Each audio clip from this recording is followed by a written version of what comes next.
3, 2, Two, one. 1. Hi, everyone. Welcome to the Hello. Brigade podcast.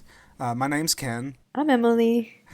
and we're a True Detective podcast. And since True Detective Season 2 is starting this weekend, right? Yes. Oh, jeez. Well, since it's starting this weekend, I thought that we would do a Season 1 recap or primer, just to, for me at least, to kind of remind myself, okay, what made Season 1 of True Detective great? Why am I excited for Season 2? And I think one of the things I'm trying to capture is, like, what are some things I expect from True Detective as a show? Because, like, it's an anthology now, but Yes. with one season, so we don't know what the aspects of the anthology are going to be, you know? Right. So, Emily, I think one way to go about it is maybe we'll do a quick no spoiler thing, just in case anyone's going to watch season 2 without seeing season 1. Yeah, which I don't know why you would do that, but okay. Yeah, No judgments. let's say that person exists. They're a big Colin Firth and Vince Vaughn fan. Colin Farrell. Oh, well, some Colin. Let's say they're really excited for season 2, but they haven't watched season 1 for some reason. A quick no spoiler recommendation, like I just have to say, watch the show, dummy, is kind of like Yeah. my reaction is like, you gotta watch season 1 of True Detective. Yeah. It's the type of thing where season 1 of True Detective, after I finished watching it, I felt as though I'd just read a great novel. And it, like, I've heard people describe it as like book hangover, when you finish a story and you're still just, your mind is still stuck with these characters and with their story and with their conflicts and the resolution. And that's exactly the same way I felt after finishing True Detective, possibly because I ended up watching it as you did. We watched it a few months after it had finished airing. Yeah. The summer after it finished. So I had planned to pace myself. I finished it in 2 days, stopping only to really sleep. And yeah, afterwards it was just like, whoa. I don't know why I wasn't watching True Detective as it aired, because, like, everyone, like, I know a lot of friends who were like, yeah, you should really watch this. Yeah, I remember I just got behind a few episodes, and my brother and my dad were like, no, you gotta watch it, gotta watch it, gotta watch it. And I was just like very, I didn't have much time because I was super busy with schoolwork and teaching stuff, and I just couldn't find time to watch it. But then after the summer, I was like, yeah, you know what, I should watch this finally.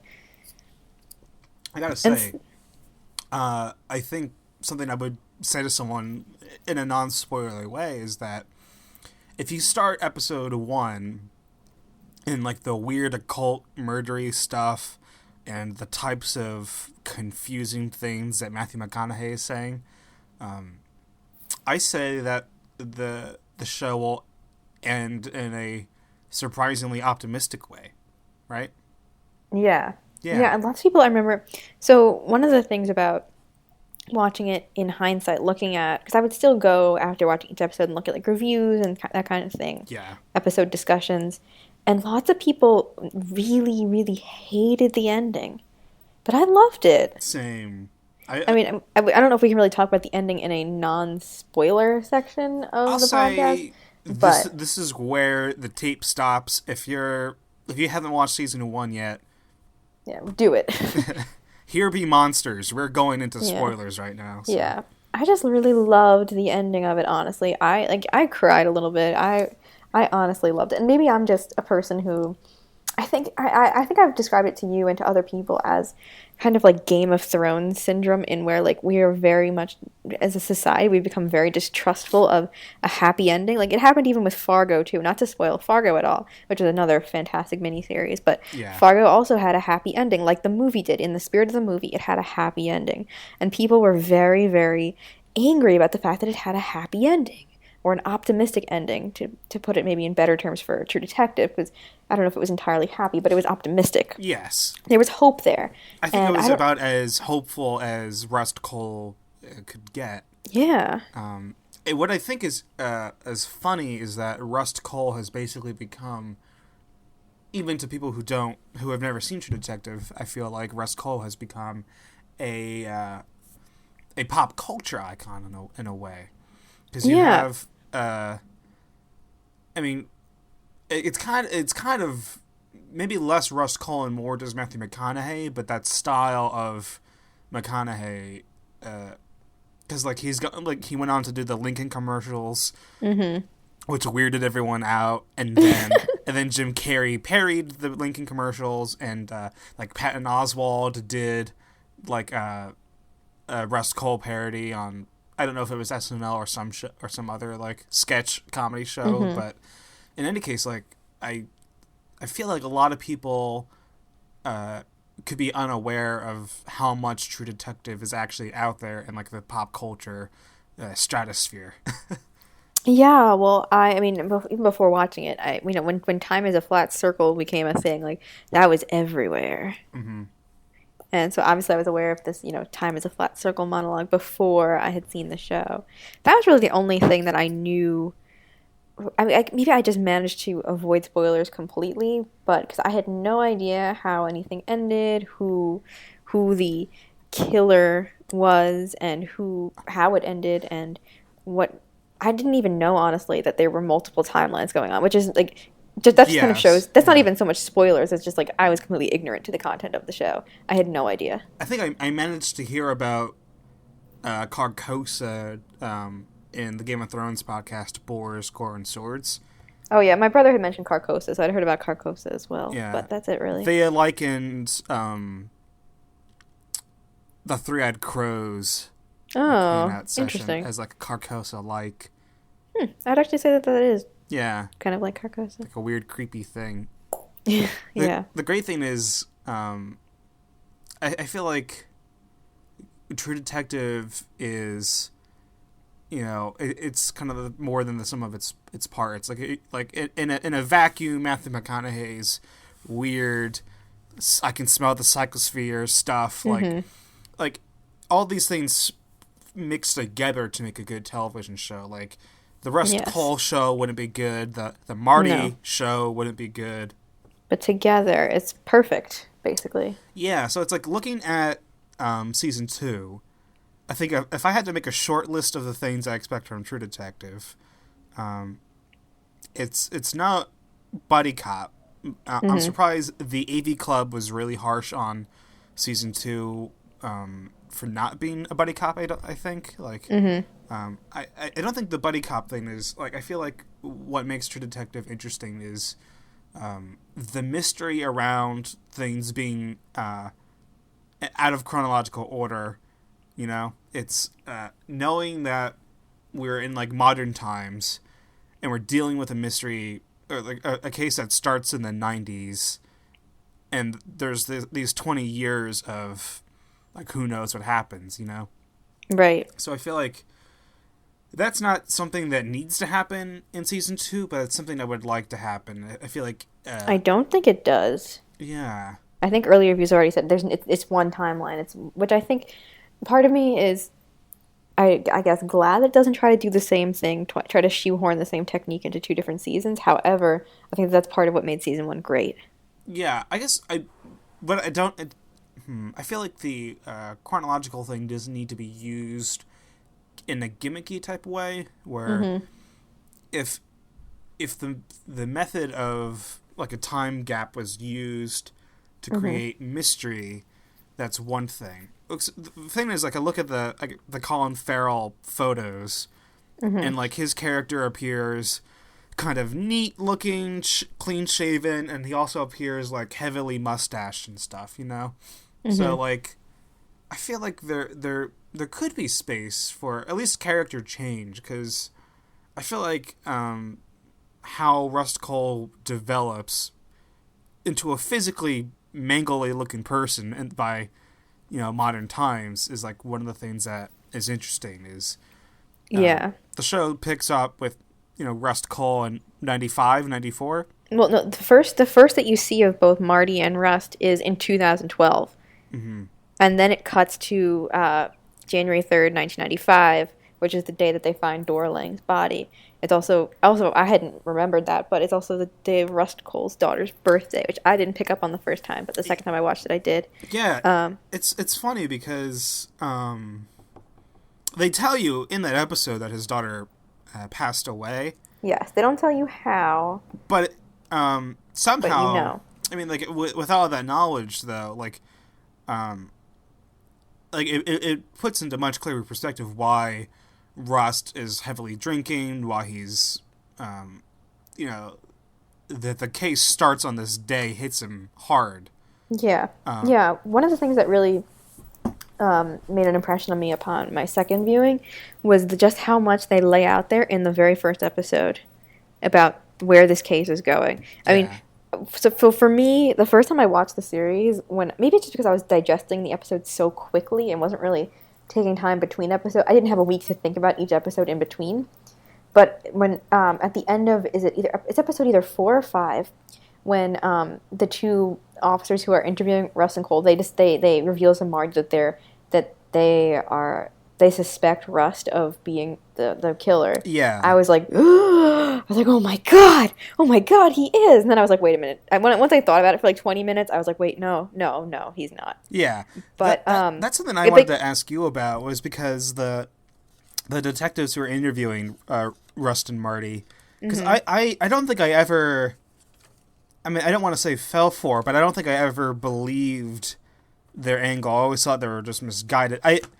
So I guess that's the thing. I guess it's interesting if you hook some people on that, you get some people starting to think that Rust was the killer, but somehow it was never like a convincing.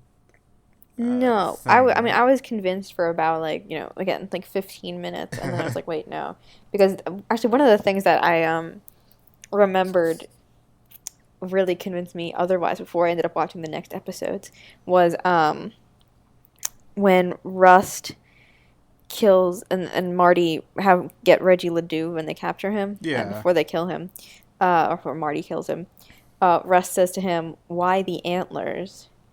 And that stood out to me because, if Rust was the killer, he would know why the antlers, and he wouldn't ask Reggie Ledoux why the antlers. I think the telling thing is that the detectives lay out this theory that Rust is the killer as you are seeing a flashback of Rust doing investigative work, Yeah, yeah. I think that always, for me, the name of the show, True Detective, is something I always, it never gets name dropped. Like, in the first episode, Marty comes close by saying, like, a good man might make, like a good detective. He describes the type of man that make a good detective. Yeah, yeah. But it's, that's the thing, is trying to pin down what True Detective is interesting. Because when you were talking, I started thinking about our Broadchurch fans, because the Sea Brigade is called such because of the show Broadchurch. And Broadchurch is a whodunit, where the you never doubt that the killer is somebody that you're introduced to. But in True Detective, it's a story about the detectives. And it's not a whodunit because you're not really introduced to the killer. And the way you are is not obvious. Exactly. And I guess I don't need to be candid about it because we're past that spoiler mark. But like, when I don't even know his name, which is interesting. It's Errol something. Yeah, but like when you meet him, like doing the landscaping, it's not exactly like if anyone thought, oh, that's it, I would be really surprised and impressed. But I don't think it's the case. And the thing with season 2 is, I'm kind of glad that what season 2 was originally pitched as and what it is now is actually different. Because at some point, you might have to help me out here. The guy's name is like Nick, something with the... Is it Pizzolatto? Okay. Because originally I think season 2 was pitched as like, it's going to deal with the secret occult history of the U.S. Transportation Department. Yeah, and he was just like, nah. I'm really glad that the occult stuff is gone because, I mean, like you said before, with like I don't think a True Detective could have legs if every season was, we go to a different part in the U.S. and there's a weird ritualistic murder. Like, in a lot of ways, I mean, I don't know if it would devalue the first season, but like, if we got 3 or 4 seasons of True Detective, and each one was a cult, murder. It'd be like kind of lame. Right. Right, that becomes like American Horror Story or something, Yeah, which I've never watched, but Me either. that's like the biggest anthology thing we have going, right? Yeah, the longest running. Yeah, it Yeah. was the first one, really, in this era Have you ever watched of it? TV.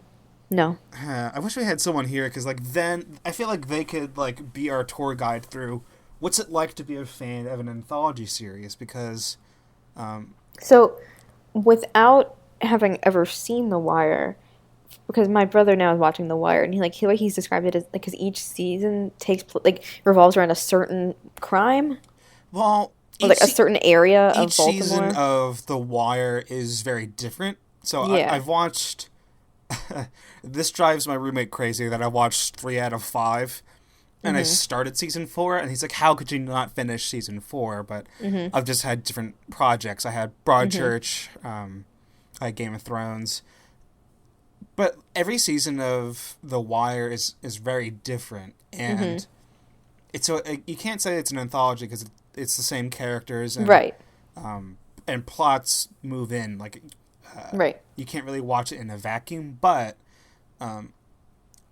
it leads to debate. There are people who love certain seasons and hate certain seasons, and that kind of thing's interesting. But I feel like I did a brief look at the Reddit, the Reddit community for True Detective, because that's where we're going to promote ourselves basically, and the way that just in a few threads, I already kind of saw like some infighting about like, hey guys, don't listen to the critics. We're fans. Let's kind of give the show a shot. And then there are people who are like, they see bad reviews and they immediately go into dire straits and they're like, yeah, they just accept like, okay, this show's going to be shit. And I'm like, you haven't even seen it yet. Right. And We have to give it a chance. and they saw 4 out of 8 episodes. So like, I don't know. My thing is with us, we're going to be the fans the show needs, and that's not to say that we have to watch every episode and do this podcast and say that we loved the episode. If we didn't like it, we're going to say we didn't like it. But Oh yeah. I think the point is we're going to open our arms to this season. Yeah. It's the type of thing where I mean, I'm gonna be completely honest. Do I think that it'll be as good as season 1? No. But do I want to like this season? Yes, I do. Yeah, I want to see like dramatic Vince Vaughn. I want to give that a chance, like a legitimate Yeah. chance. I mean, hey, look, I remember being really dismissive of the first season of True Detective because I remember it was promoted as having a Game of Thrones trailer somewhere in it. Like at the end or in the middle or something. Like, watch this episode and you will get a Game of Thrones trailer. And I remember that AMC used to use that tactic for like low winter sun And Breaking Bad, yeah. when Breaking Bad was airing. So I was just like, no, this show can't be good. Like, Woody Harrelson and Matthew McConaughey are detectives and there's a Game of Thrones trailer in the middle of it. No, it's not going to be good. But I remember my dad watched it and was like, oh no, like it was really good actually. And so, yeah. So I was distrustful of the first season, but it turned out to be like maybe my favorite, 8. I mean, it's so hard to say, but just True Detective as a unit is like one of my favorite television experiences, which sounds like a terrible word, but because it's hard to say it's my favorite TV show because you get a show like Mad Men that's 7 seasons long, and that's a TV show, a whole series. But this is just one little anthology series, and so it's longer than a movie, shorter than a TV series, but it's great. One of the things I was talking to my roommate, kind of just reminiscing about season 1, and one of the things that happened is the Rust and Marty characters are just so memorable that we're just sitting there spitting out lines like, I'm a regular type dude with a big ass dick, or I can smell the psychosphere. Like, Yeah. it's that kind of back and forth just happened. Like this is the faded memory of a town that used to exist, or something. Yeah. Like, there are so many liners that you could just spit out, and I don't know. What really can't know if that's going to happen with season 2 until we watch it. But Exactly. I think it's going to be enjoyable no matter what it is, I think. Yeah. I think that one of the more interesting things I've seen about season 2, like being written about, is that season 2 like sets out to correct what was done in season 1 by like creating a strong female character. And I don't know that I necessarily agree with that assessment, because I think that, I mean, Maggie's a really strong presence in season 1. She's not a detective, she's not a masculine female character, but she's a strong presence in that series. And Maggie being Marty's wife? Yes. And yeah, I had to say because she doesn't, back down when, she gives Marty the second chance, but when he messes that up, she goes out of her way to make sure she's never gonna like give him another chance by sleeping with Rust. As weird as that scene is, as weird as Rust reacts to that, as angrily as he does. Yeah, you have to forgive me. I don't know the off the top of my head the actresses who are going to play our characters in season 2. Rachel McAdams. And is there? I think that's it. That's it. I think so. She's the top billed. And like Taylor Kirsch is like a dude person. Yes. Yes. He's a man. We will. By the time the show airs, I'll make sure I know who these actors are. So, okay, Colin Firth isn't in it. Colin Farrell is. Yeah. I was just about to correct you again. Yeah, I know. But, I hope it doesn't, well, I was about to say I hope it doesn't go too far in the other direction, but it's not a bad thing that they have if Rachel McAdams plays like a straight shooter cop or something like that, it all depends on like the people's definition of like strong female character, because I think you kind of nailed it. Maggie has authority, and like in the episode I just watched, I rewatched The Secret Fate of All Life, and that's like it's an actiony thing in the beginning, but it quickly turns into this sad chapter where everyone's lives are kind of falling apart after they tell this big lie. And Marty's daughter Audrey like gets picked up by the police for being in a car with boys. Marty hits Audrey, and the way Marty treats Audrey, Maggie's not okay with, and Maggie goes like to correct that. And Marty's he's violent, but he's not the strong one there. And but Marty in the present day is strong because he says things like I got clean, but I didn't change, which is that's the type of thing I like, is that these characters they're more than their tropes, and they change. Like Marty becomes like a better person. Cole becomes less pessimistic, I think. Yeah. One of the lines Tom, my roommate, loved about season 1 was like, I guess Marty asks him like, "Why do you get up?" And he goes, "It's my programming, and I lack the constitution for suicide." Yeah. It's just like he's like, "Well, that sounds fucking miserable." Yeah. Well, I mean, they're just such a perfect combination for each other because, like you said before, Rust by himself, you can't do that, and Marty by himself you can't do that either because it's just not interesting. And the fact that Marty, Rust keeps saying these things, and Marty's just like, what are you talking about? It just makes for a perfect combination because, as interesting as the things that Rust says are, it's also in the back of all of our minds. I think it's just like, what are you saying? Yes, I'm glad I'm glad Marty's there to be this voice that. As much as I think people enjoy trying to break down what Russ is saying, there needs to be a voice there. It's just like, shut up. Yeah. One of the things I anticipate happening in the comment sections of like treated, episode discussions is people incorrectly trying to figure out, okay, like which one's Rust, which one's Marty. Well, we have a cast of 4 like main like characters. Right. So I don't think it could be more clear that they're walking away from, there's not going to be analogs here. Another thing that one of my hopes for season 2 is that I hope that it doesn't, both of us are huge fans of the Game of Thrones series, A Song of Ice and Fire. Maybe not so much Game of Thrones anymore, but definitely A Song of Ice and Fire. And one of our consistent complaints with it lately has been that, in our opinion at least, the writers seeming to like go overboard trying to reach for these dramatic moments, like shocking dramatic moments. They're trying too hard to reach for those moments rather than letting them unfold naturally. And I hope that, because in season 1 we had so many things, the people who made the show couldn't have predicted how huge it would be and how much of pop culture it would become. So stuff like time is a flat circle and the tracking shot in episode 4 and that stuff. I hope that they don't try to create another monologue where they're like, this is the monologue that they're going to remember forever. That kind of. I hope it just unfolds more naturally.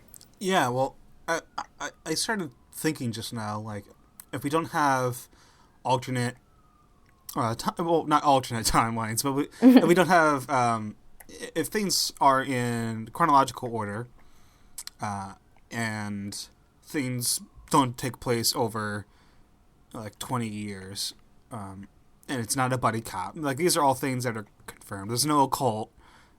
There might be a series of murders, or it might just be crime.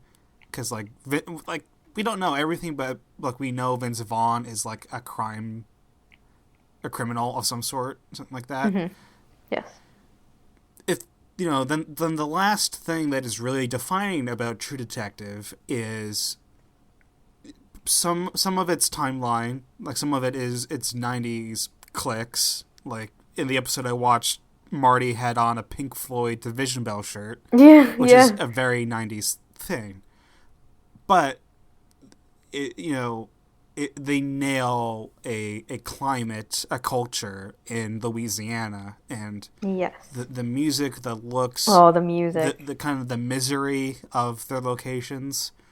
Oh, the music. And if we're in some kind of, I don't know if we're in L.A. or a fictional California town. I think the town might be like a mix of certain California locations, but I'm not sure yet. But like, I don't know.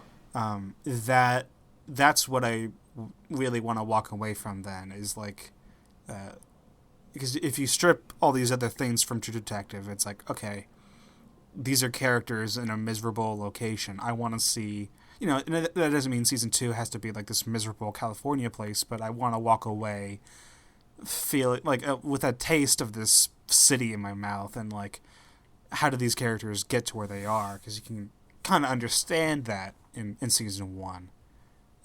Like Russ is from Texas, from Alaska before that. Marty, you get the idea, he's got just Christian values. He's been from the South. He went to school in the South.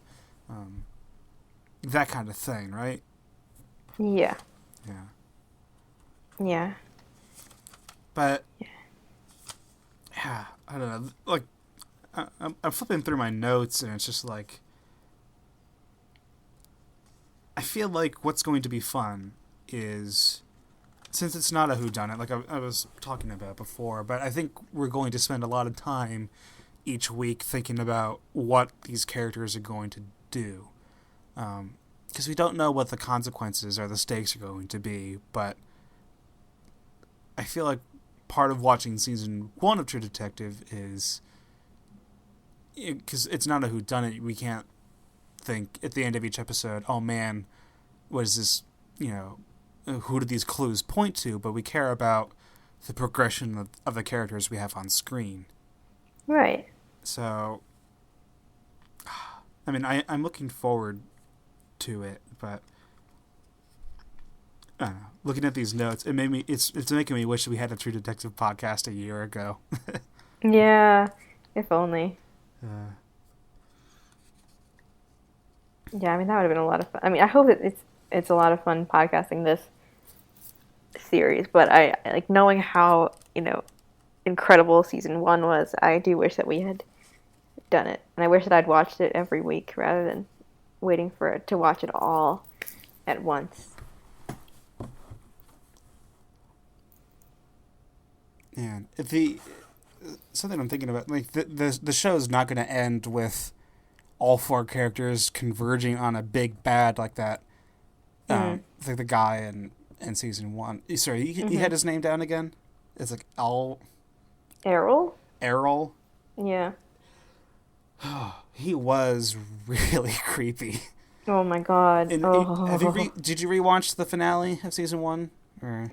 I did not know. So we just caught that. It was like on HBO doing the rerun.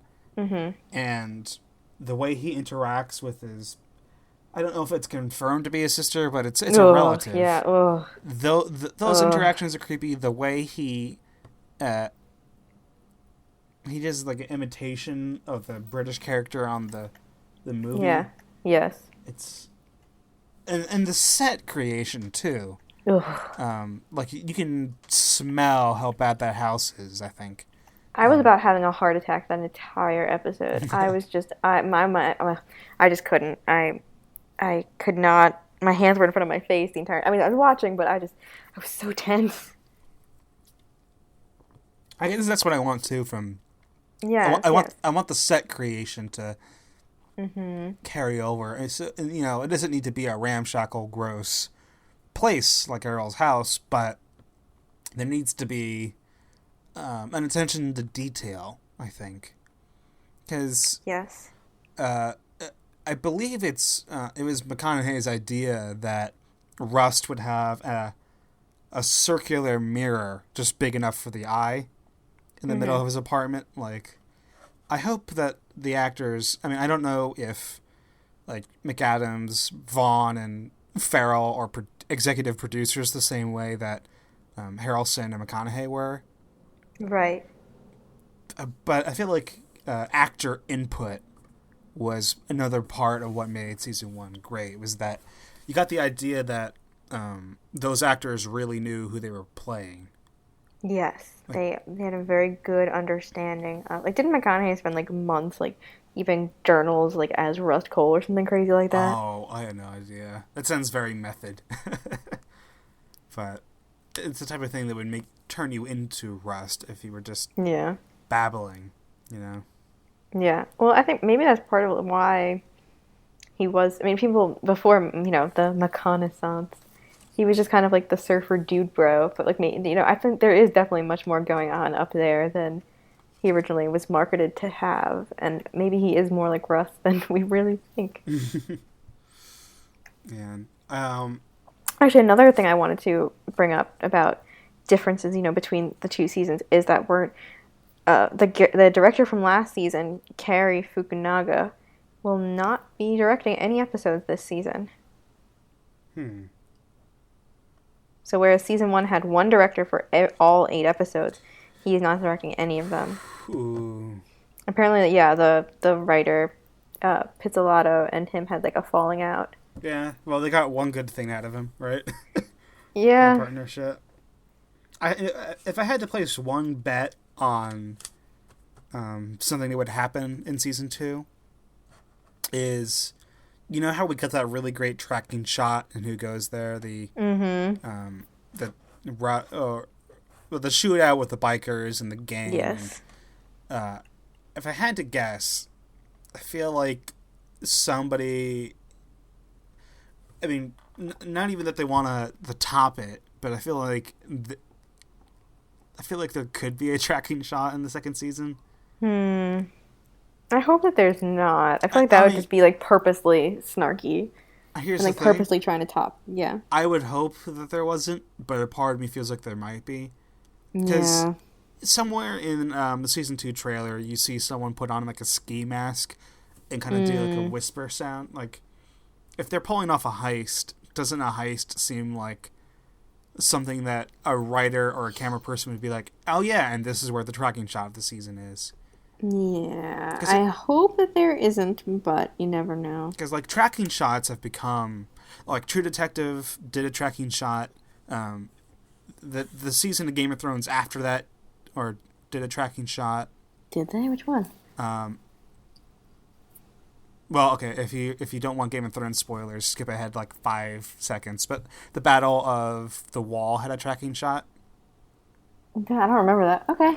And then Fargo had a tracking shot. Like, I feel like it's a trend, and I don't think it's gone away yet. Because Birdman, I loved it, but that whole movie tries to do the tracking, and not as a gimmick. It ends up making the movie feel very unique, and I think there's a reason why they went with it. But I feel like it's the type of thing where creatives are going to want to try to up the ante, even if it's not what's right for the show.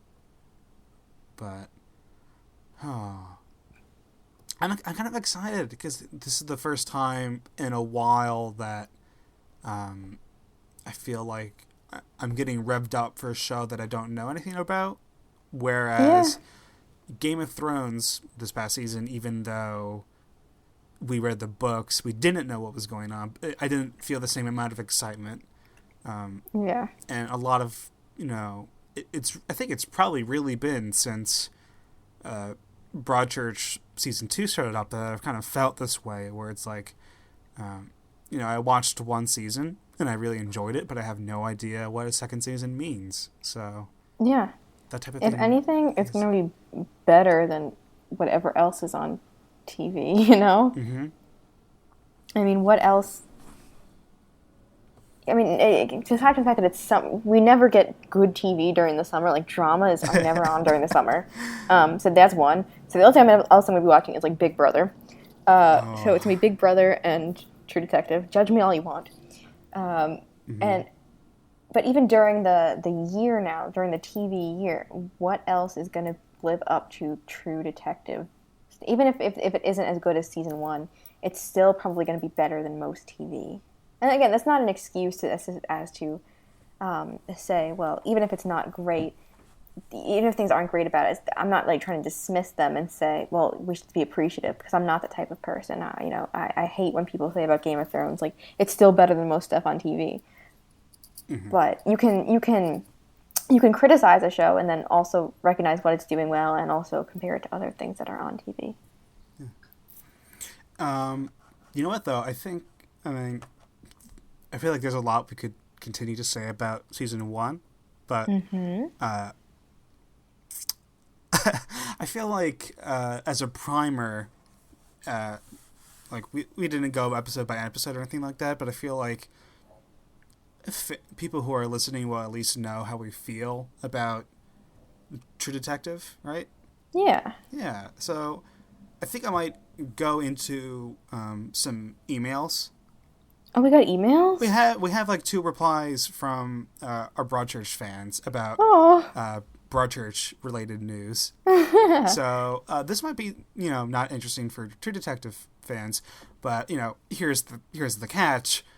We are going to read every email we get since yes, we don't get that many. Exactly. So when we start watching True Detective season 2. You're going to want to send emails to cbrigadepodcast@gmail.com. You're going to want to do that quickly. And I don't know what our episode turnaround is going to be from watching it to releasing a podcast, but I would imagine it's going to be pretty quick because it's the summer. Yeah. And we don't have school commitments, just like work. And I'm unemployed, so. Yeah. So, and you know what? Yeah, I say get it in quick, because maybe that Monday we record, maybe the Tuesday, but like get in feedback, get in theories. If this is the type of show that lends itself to theories, who knows? But so this news is mostly Broadchurch related, but someone wrote in, Jalola, with every announcement of a new project involving David Tennant, it's looking like Broadchurch 3 won't even film within the next year. He's finishing Jessica Jones at the moment. He's got a Scottish thriller to film this fall. Short runs of Richard II in London and New York City in December, January, and May. And I want to see him in Richard II. And a biopic about R.D. Lane scheduled for the first quarter of 2016. So if this person's right and there's a lot of Tenet stuff coming out, I mean, it might be a very long time until Broadchurch Series 3. Who knows? Or who knows how long it even takes to film Broadchurch. Maybe that he can actually squeeze it in. Like, if the dates for Richard II are December, January, and May, maybe between January and May they squeeze in Broadchurch, but... Right. Well, I mean, there was 2 years between 1 and 2. We just happened to watch one, like, the month before 2 came out. I watched it, like, 2 weeks before. Another email, from our wonderful fan in Hungary. Yay! Hello! Rones says, great, you were back on track with Broadchurch. Ken, your trip sounds fantastic. Thanks for all the info. Something else, Olivia Colman is filming The Night Manager at the moment, which I'm looking forward to for a lot of reasons. Director, cast, spy novel adaptation.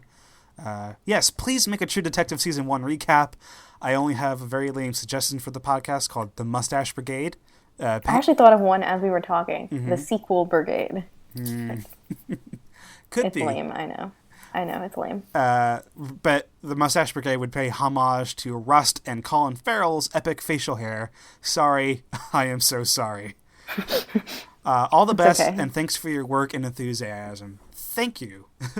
Aww.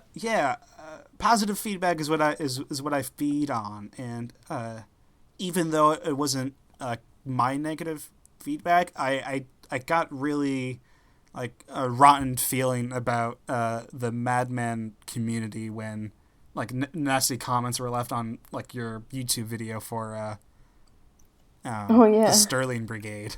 Yeah. I'm like, this is a free podcast. Like, if it's bad, okay, give it a downvote, but you don't need to like personally insult the people producing this thing. I have to say, they were like really mean to like me and my brother. Yeah, I have to say, something that has totally blindsided me is if anyone here listening has watched, without spoiling anything, has watched the finale of season 5 of Game of Thrones. I did a bad song parody remix thing. Yeah. That has like close to 3,000 views right now. Nice. It's at 2,800, and it's like a little. It's funny that like this 2-hour tops thing that it took to make is, it's a 27-second video that is getting more views than like the collective history of all the podcasts we've ever put out. It was a pretty funny thing. But that's going to be, if you're a Game of Thrones fan and that type of thing's up your alley, it's on the Cave Network YouTube channel where all these podcasts get uploaded, so you could seek that stuff out. It's very funny getting into podcasting has felt funny because it's like it just feels like putting yourself out there and getting fan base is less hard than one would think. You just need to create and keep at it, and people will come and then enjoy your stuff for free. Yeah, well, I think the Broadchurch fans were liked us, especially because there's literally no other Broadchurch podcast. Yeah, True Detective is the type of thing where we're not running unopposed, but I also don't really think it's a competition, and also we're not selling ads. We don't really have a website. We don't have a podcast network. Right, and I mean, it's the type of thing where even if we didn't podcast it and put it out for people, we'd still be having this conversation anyway. So yeah, we're basically just putting microphones in front of Skype conversations about oh man. So basically, I hope you guys enjoy this, and yes, please be kind. Yeah. Please rewind and then send emails to cbrigadepodcast@gmail.com. Yes, please send us emails. And we'll be watching Sunday. And we'll see you next week. Yes. Bye. Bye.